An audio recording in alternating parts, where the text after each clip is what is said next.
ওম নমঃ শিৱায়। পবিত্ৰ শ্ৰাৱণ মাহৰ আপোনালোক সকলোকে আন্তৰিক ওলগ জনাইছোঁ। সনাতন ধৰ্মত শ্ৰাৱণ মাহ অৰ্থাৎ শাওণ মাহক আটাইতকৈ পবিত্ৰ বুলি গণ্য কৰা হয়, কিয়নো এই সমগ্ৰ মাহটো দেৱাদিদেৱ মহাদেৱৰ চৰণত উৎসৰ্গিত।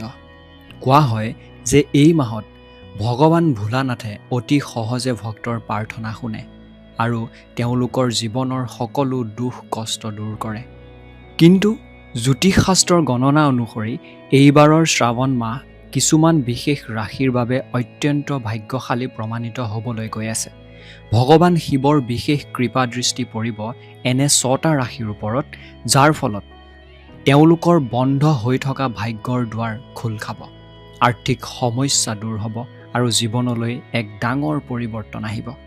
আপোনাৰ ৰাশিটো এই তালিকাত আছেনে নাই জানিবলৈ ভিডিঅ'টো শেষলৈকে নিশ্চয়কৈ চাব।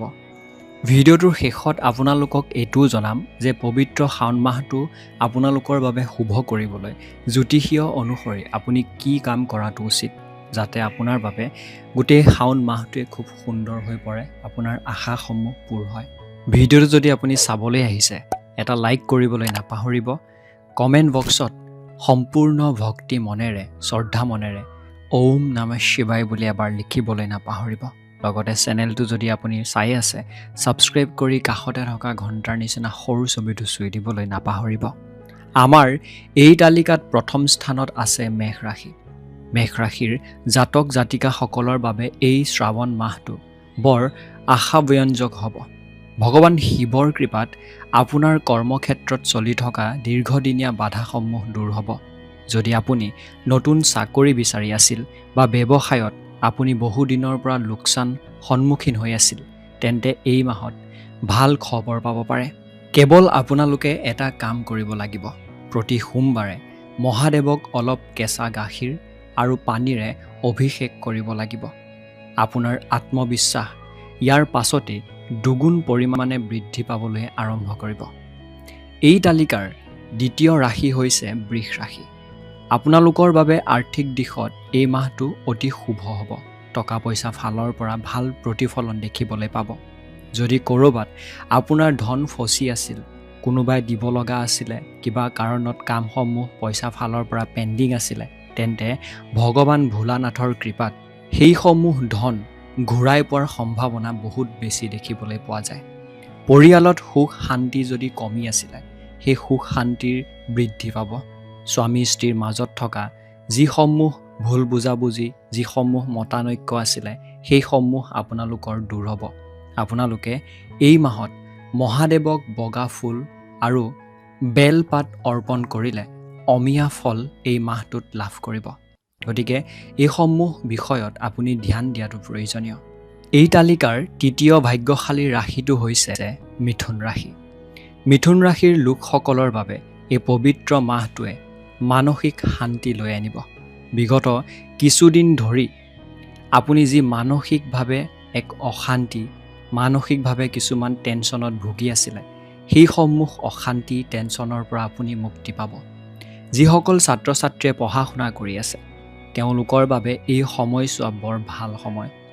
প্ৰতিযোগিতামূলক পৰীক্ষাত যিসকলে বহিম বুলি ভাবি আছিলে, প্ৰস্তুতি চলাই আছে, তেওঁলোকে এই মাহটোত তেওঁলোকৰ সফলতা পোৱাৰ সম্ভাৱনা আছে। ভগৱান শিৱক সন্তুষ্ট কৰিবলৈ ওম নমঃ শিৱায় মন্ত্ৰ ফাঁকি দৈনিক 108 বাৰ আপোনালোকে জপ কৰিব লাগিব। ইয়াৰ জৰিয়তে আপোনালোকৰ তন মন পবিত্ৰ হোৱাৰ উপৰিও ভগৱান শিৱক সন্তুষ্ট কৰিব পাৰিব। এই তালিকাৰ চতুৰ্থ ভাগ্যশালী ৰাশি হৈছে সিংহ ৰাশি।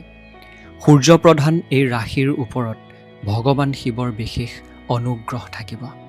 সমাজত আপোনাৰ মান সন্মান, আপোনাৰ প্ৰভাৱ বৃদ্ধি পাব।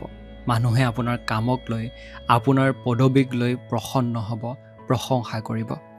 চাকৰিয়াল যোনসকল আছে, যিসকলে পদোন্নতিৰ বাবে অপেক্ষা কৰি আছিলে, প্ৰমোশ্যনৰ বাবে অপেক্ষা কৰি আছিলে, বা দৰমহা বৃদ্ধিৰ ক্ষেত্ৰত যদি আপোনালোকৰ বাধা বিঘিনি আহি আছিলে, সেইসমূহ বৃদ্ধি পুনৰ হ'ব। আপোনালোকৰ সম্পূৰ্ণ হ'ব মনৰ সেই আশা। আপোনাৰ যিবোৰ কাম বহুত দিনৰে পৰা আধৰুৱা হৈ আছিলে, যিবোৰ কাম কৰিবলৈ কিবা নহয় কিবা বাধা বিঘিনি আহি আছিলে, সেইবোৰ এই মাহত সম্পূৰ্ণ হ'ব। প্ৰতি সোমবাৰে আপুনি শিৱ মন্দিৰত এগছি ঘিউৰ চাকি জ্বলাবলৈ নাপাহৰিব। প্ৰতি সোমবাৰে আপোনালোকে ভগৱান শিৱ বাবাক আৰাধনা কৰিবলৈ একেবাৰে নাপাহৰিব। এই তালিকাৰ 5 নম্বৰৰ ভাগ্যশালী ৰাশিবিধ হৈছে তুলা ৰাশি। তুলা ৰাশিৰ জাতক জাতিকাসকলৰ বাবে এই শ্ৰাৱণ মাহটোৱে স্বাস্থ্যৰ ক্ষেত্ৰত বৰ ডাঙৰ সকাহ দিব। যদিহে আপুনি বহুদিনৰ পৰা অসুস্থ হৈ আছিলে, যদি আপুনি স্বাস্থ্যক লৈ সমস্যাত ভুগি আছিলে, মানসিকভাৱেই হওক শাৰীৰিকভাৱেই হওক, আপোনাৰ সেই স্বাস্থ্য ফালৰ পৰা উন্নতি আপুনি দেখিবলৈ পাব। আপোনাৰ স্বাস্থ্যৰ উপৰিও ব্যৱসায় বাণিজ্য সম্প্ৰসাৰণৰ বাবে এই মাহটো এক উপযুক্ত সময়। আপুনি যদি ভাবি আছিলে যে আপোনাৰ ব্যৱসায় বাণিজ্যটো বৃদ্ধি কৰিব, সম্প্ৰসাৰণ কৰিব, আপুনি এই মাহটোত তাক লৈ পেলাই প্ৰচেষ্টা চলাব পাৰে। আপুনি বিচৰা ধৰণৰ শুভ সময় দেখিবলৈ পাব। যদি আপুনি কোনো ধৰণৰ নতুন বিনিয়োগৰ কথা ভাবি আছে, তেতিয়াহ'লে সেই নতুন বিনিয়োগ আপোনালোকে এই মাহটোৰ পৰাই আৰম্ভ কৰিব পাৰে। আপোনালোকৰ সেই বিনিয়োগত সফলতা দেখিবলৈ পাব। মহাদেৱৰ চৰণত বেলপাত অৰ্পণ কৰিলে আপোনাৰ সকলো যাত্ৰা সফল হ'ব। গতিকে মহাদেৱক ধ্যানত ৰাখি কামসমূহ কৰিবলৈ নাপাহৰিব। এই তালিকাৰ 6ষ্ঠ তথা অন্তিমটো ভাগ্যশালী ৰাশি হৈছে ধনু ৰাশি। ধনু ৰাশিৰ লোকসকলৰ বাবে ভাগ্যৰ সম্পূৰ্ণ সহায় সহযোগিতা আপুনি পাব। আপোনাৰ কপাল ফুলিব, আপুনি মহাদেৱৰ কৃপা লাভ কৰিব, লগতে মা পাৰ্বতী আৰু মা লক্ষ্মীৰো কৃপা লাভ কৰিব। আপোনাৰ পৰিকল্পনাবোৰে সফলতাৰ মুখ দেখিব। আপুনি ভালদৰে নিজৰ কাম কাজখিনিত সফলতা দেখিবলৈ পাব। ধৰ্মীয় বা আধ্যাত্মিক ভ্ৰমণৰ যোগ আছে, যিয়ে আপোনাক মানসিকভাৱে বহুত শান্তি দিব। গতিকে যদি আপুনি ভগৱানৰ চৰণত যাত্ৰা কৰিব বিচাৰে বা ধাৰ্মিক অনুষ্ঠানলৈ যাব বিচাৰে, যাওক। সেয়াই আপোনাৰ মন বহুত বেছি শান্তি কৰি তুলিব আৰু শক্তি প্ৰদান কৰিব। নতুন বাহন বা সম্পত্তি ক্ৰয় কৰাৰ ক্ষেত্ৰত আপোনাৰ যি সপোন আছিলে, সেই নতুন বাহন বা সম্পত্তি ক্ৰয় সপোন আপোনাৰ পূৰ হ'ব। ভগৱান শিৱৰ আশীৰ্বাদ আপোনাৰ শিৰত ৰাখি আপুনি কাম কৰিবলৈ আগবাঢ়ক, কাৰণ আপোনাৰ সেই বিশ্বাসে, ভগৱানৰ ওপৰত থকা সেই আস্থাই আপোনাক যথেষ্ট বেছি সফলতা প্ৰদান কৰিব। এই 6টা ৰাশিৰ বাবেতো শ্ৰাৱণ মাহটো অতি উত্তম হ'বলৈ গৈ আছে। কিন্তু যদি আপোনাৰ ৰাশি এই তালিকাত নাই, তেন্তে হতাশ হোৱাৰ কোনো কাৰণ বা প্ৰয়োজন নাই, কিয়নো মহাদেৱ হৈছে ভোলানাথ। তেওঁ কাৰো মাজত বৈষম্য বা বিভাজন নকৰে। আপোনাৰ ৰাশি যিয়ে নহওক কিয়, এই পবিত্ৰ শ্ৰাৱণ বা শাওণ মাহত প্ৰতি সোমবাৰে বা দৈনিক শুদ্ধ চিত্তেৰে এঘটি পানী শিৱলিংগত অৰ্পণ কৰক, এটা বেলপাত দিয়ক আৰু মনৰ কামনা জনাওক।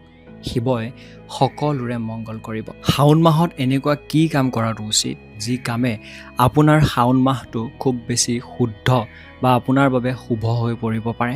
জ্যোতিষীয় বিশ্বাস অনুসৰি শাওণ মাহত ভগৱান শিৱৰ নাম স্মৰণ কৰিব লাগিব, ভগৱান শিৱ বাবাক আৰাধনা কৰিব লাগিব। সোমবাৰে আপোনালোকে উপবাস পালন কৰিব লাগিব।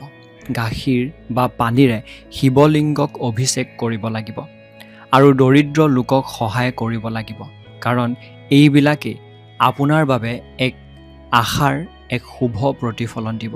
এনেধৰণে যদি আপোনালোকে গোটেই মাহটো পালন কৰে, আপোনাৰ বাবে শাওণ মাহটো বহুত বেছি সুন্দৰ হ'ব।